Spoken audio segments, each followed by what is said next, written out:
remember the times, usually in winter, when we were lying in bed, feeling very snug and warm and listening to the lovely sound of the rain on the roof. Then we turn over, snuggle down some more and go back to sleep. None of us can do that anymore. We can't. For some people, that rain will trigger memories of the dreadful losses that we're seeing all around our region and our country in these dreadful floods of January 2022 going into February. These people would be suffering incredible flooding, loss of all their possessions and their houses, landslips that threaten their homes.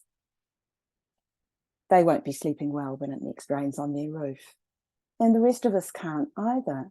How can we sleep comfortably listening to the rain, knowing what it is going to do to our fellow citizens, even if we ourselves are unharmed? It feels very uncomfortable, even guilty, to enjoy our security.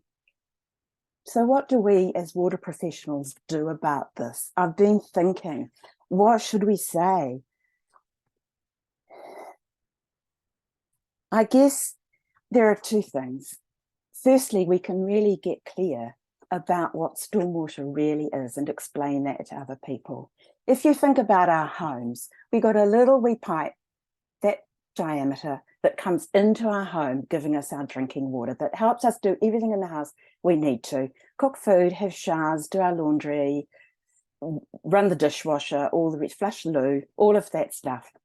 Then we've got a pipe, maybe a bit bigger, coming out of the house, which takes away all that water after we've used it, takes it away to a place where it can be treated properly.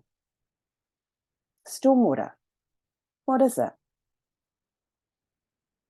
I think a satellite photo of the Auckland region on that Saturday after that Friday's torrential downpour would explain the difference between stormwater and the three waters. And the clearer we can be about this, the better we will be able to do our work and manage our water infrastructure, because in fact the whole environment is stormwater and water infrastructure.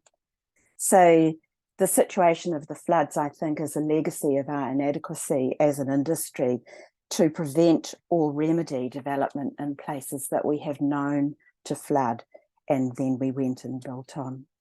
What can we do?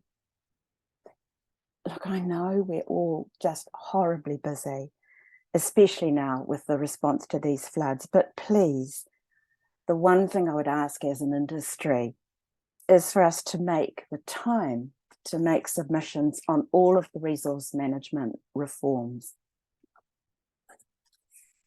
And what should we say in our submissions?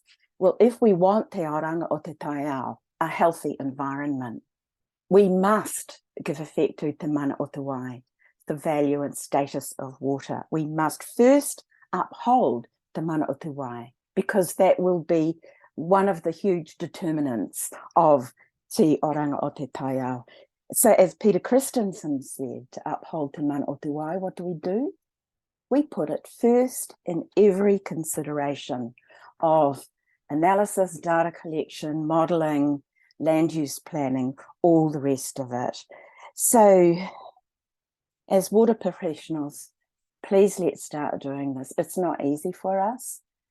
So to serve our taxpayers, to serve our ratepayers, to serve our clients and our communities, let us start thinking very clearly about to get the best outcomes for water and our communities and prevent these ghastly floods from happening again and avoiding the dreadful suffering that we've seen.